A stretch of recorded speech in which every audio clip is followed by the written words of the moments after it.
Sarah Knafo, elle est dans l'actualité tout le temps, tout le temps, tout le temps. On se demande, mais qui est son attaché de presse? En tout cas, elle est toujours à la télé, elle est toujours à l'Assemblée européenne, on la voit partout.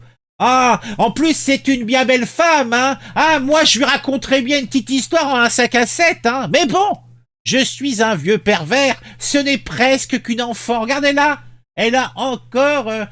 si on lui appuie sous le nez, eh bien, il y a du lait qui sort, ou autre chose. Ah, ah, mon Dieu, mais je suis horrible, je suis vraiment quelqu'un d'horrible. En tout cas, je ne suis pas le seul horrible. Puisque, là, on a Sarah Knafo, là, je parle sérieusement maintenant, qui est venue se confier sur un plateau de télé sur les nombreuses agressions dont elle a été victime quand elle était adolescente. Mais, on a une Manon Aubry, la caniche, qui a tenté de la couper brutalement. Parce que c'est vrai que Manon, elle a pas vécu en banlieue parisienne. Non, elle a vécu dans un milieu privilégié du Var.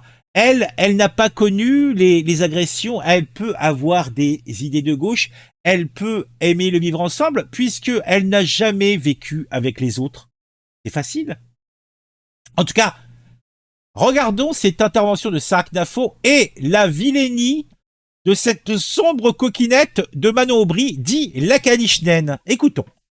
Je viens de Seine-Saint-Denis et quand j'étais petite, j'étais pas de droite, j'étais pas de gauche. Je savais pas ce que ça voulait dire la droite et la gauche. Mais je savais qu'à 15 ans, parce que j'étais une jeune femme, je pouvais pas sortir de chez moi sans avoir peur. Que parfois j'étais obligée de changer de tenue quand j'arrivais là où j'allais et parce que je savais que je pouvais me faire agresser. Manon Aubry, s'il vous plaît. Je me suis faite voler mon téléphone plus de 15 fois. Dans le RER B, dans le tramway, dans le RER E. Et quand je rentrais chez moi, j'avais les larmes aux yeux et j'avais honte de dire à mes parents qu'ils devaient me racheter un téléphone parce que je pensais que c'était de ma faute si je m'étais faite agresser. Vous vous rendez compte, on fait vivre toute une jeunesse dans ça. Toute une jeunesse. Et c'est pas de l'idéologie de vous dire ça. On est des millions à l'avoir vécu. Je pense que beaucoup de gens qui m'écoutent là ce soir, qui sont pas forcément des gens de droite, encore moins d'extrême droite, se disent que ça n'est pas possible de vivre comme ça dans un pays comme la France. On est un grand pays. C'est pas possible de s'habituer à ce genre de choses. C'est pas possible que Manon Aubry veuille me rentrer dedans et me couper la parole parce que je dis simplement le vécu de jeune fille que j'ai. Personne ici ne veut rentrer dans personne et de couper la parole. Vous terminez votre prise de parole. Il se trouve que je suis une jeune femme. Et Manon Aubry vous répond. Je vais terminer, Manon Aubry, vous adorez couper la parole de tout le monde. Sarah Knafo termine rapidement et ensuite Manon Aubry, vous avez la parole. Ça. Il y a des mesures de bon sens qui peuvent trouver un consensus. Elle trouve un consensus chez les Français et elle n'arrive pas à trouver de consensus ici. Et c'est ça qui est dramatique. Et c'est pour ça que je vous disais tout à l'heure que vous êtes en train de vous couper du reste du peuple.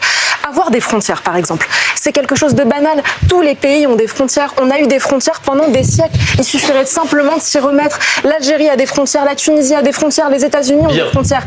C'est facile de pouvoir... Alors non, Jérôme Guédon, une loi immigration va changer sur les sujets que vous mentionnez.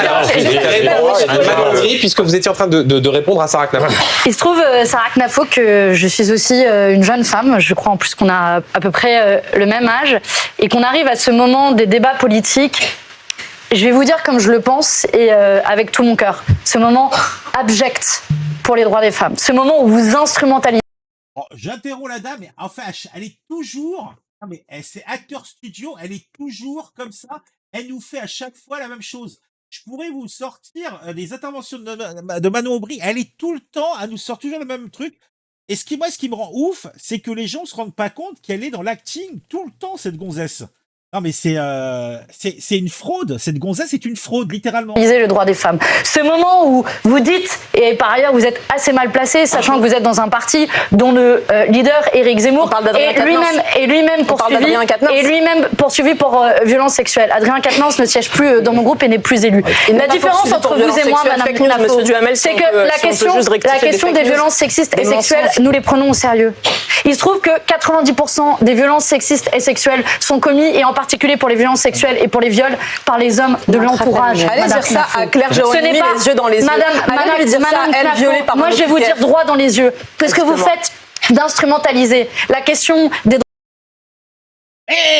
80%, mais qui a dit le contraire? Mais là, c'est toujours la même chose. En fait, il nous parle de la masse. Oui, les violences sexistes, sexuelles et compagnie sont dans le cadre intrafamilial souvent, etc. Oui, c'est un fait, mais on peut rien y faire. Est-ce que tu vas séparer toutes les familles?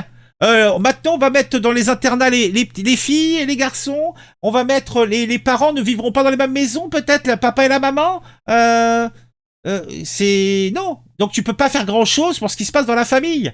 Par contre, tu peux faire quelque chose pour l'espace public. Et surtout, spécifiquement, si tu es avec des personnes qui peuvent être expurgées du système parce qu'ils n'en font pas partie. Ce sont des pièces rattachées.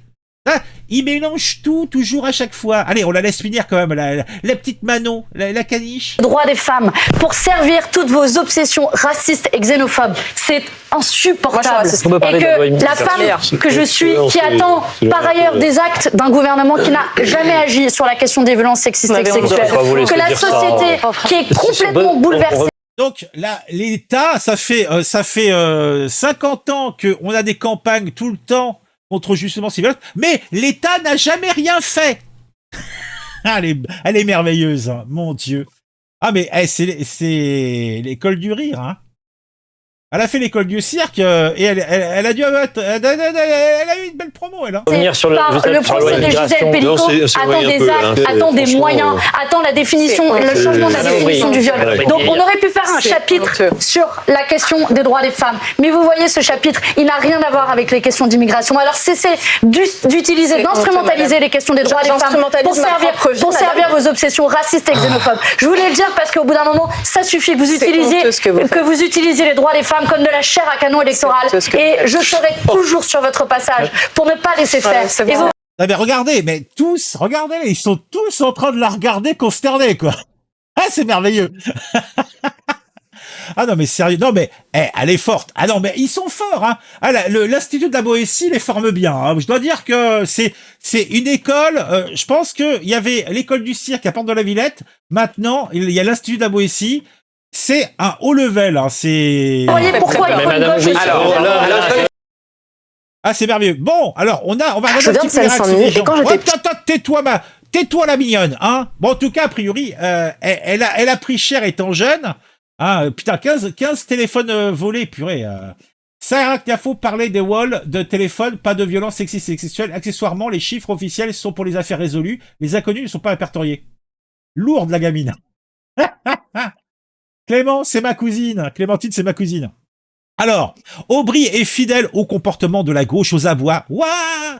Poussée dans ses derniers retranchements, elle tire le signal d'alarme et traite son contradicteur des racistes. Ouais, c'est vrai que l'autre nous parle de ses téléphones, de l'insécurité, etc. Elle parle pas d'agression, quoi que ce soit, plus que ça, quoi. Alors que c'est la gauche qui sensalise par la race qui fait profession de racisme pour ses basses besognes. Éric Coquerel, la militante Sophie Tissier, relance sa plainte pour agression et harcèlement sexuel contre l'insoumis. Bah oui. La militante ancienne figure. Bah oui, c'est vrai que ils ont des histoires toujours. Hein. Il suffit d'écouter Sarah Tafo pour réaliser que Manon Aubry est totalement hors sujet. La politique, ce n'est pas un jeu. Bah si, c'est un jeu. La preuve. Et l'insécurité des femmes face à l'immigration n'est pas une option à ignorer. Mais si, il faut. Pour certains que l'Ukraine d'Aubry, la caniche dépasse 60. Oh, si elle est très intelligente. Je doute pas un seul instant de son intelligence, moi. À l'âge où Knafo était en Seine-Saint-Denis, Manon Aubry était dans le Var, dans un endroit bien tranquille et bien préservé, je le sais bien, j'y étais moi aussi. Elle ne sait pas de quoi parle Knafo, elle ne l'a pas vécu. Bah oui, mais bon. Ah oui, l'infameux instrumentalisation pour tuer toute discussion, on peut critiquer plus rien car tout est de l'instrumentalisation. Voilà, c'est le rêve socialiste. Je ne sais pas si on se rend bien compte de la différence de curie qui doit exister entre Manon Aubry et Sarah Knafo, évidemment, qu'elle va chercher à couper la parole. Elle ne peut faire que ça pour exister. Le bulldozer Manon Aubry, ou proprement configuré, pense écraser le réel et Knafo Sarah au passage avec la lourdeur abjecte d'une propagande éculée. Aubry, la censure, les tabous, le déni, le négationnisme, le révisionnisme, la manipulation, la dissimulation, les mensonges, la trahison, la fausseté en personne. Ah oui, c'est vrai que oui. D'un côté, von der Leyen, elle l'incendiait et quelques heures plus tard, elle lui tapait sur l'épaule, elle lui fait la bise et tout ça. Ah, elle est ridicule. Mais bon, c'est dans la logique. Manon Aubry n'est pas stupide, elle défend ses clients, si vous regardez les scores de LFI suivant la géographie, des délits qui semblent évidents. Bah oui. Bravo, ça, Knafo, le courage de dire la vérité. Knafo n'a pas parlé d'immigration sur ce court extrait, Aubry lui fait donc un procès d'intention. En outre, elle semble chercher à défendre son électorat, ce qui est un aveu. C'est malheureux de dire ça, mais Manon Aubry ne doit pas avoir été assez agressée dans sa vie pour comprendre ce que vivent les Français. Eh oui, bah oui. J'ai trouvé ça d'une violence inouïe et limite insultante de la part de Manon Aubry. En résumé, vous n'êtes rien puisque vous êtes raciste, xénophobe et d'extrême droite. Tout est dit. On se demande si on a le droit en France de ne pas être de gauche. Manon Aubry a trouvé une solution irréparable pour se prémunir de toute agression sexuelle, sa coupe de cheveux. C'est vrai. Big Dog King. Bon. Waouh, quelle belle femme. Waf, waf, waf. Waouh. On se la refait en grand. On va couper le son quand même. On n'est pas des ça. Tiens, on le remet depuis le début. Ah, c'est son vrai nez, ça, putain. Elle a une tête de bonhomme, hein. Heureusement qu'elle a une coupe comme ça, parce que sinon, c'est une tête de bonhomme qu'elle a.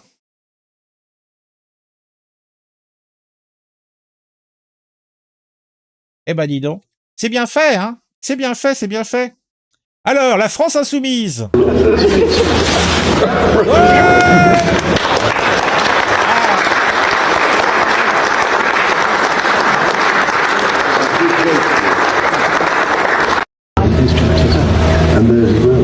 Ah, c'était Barnier.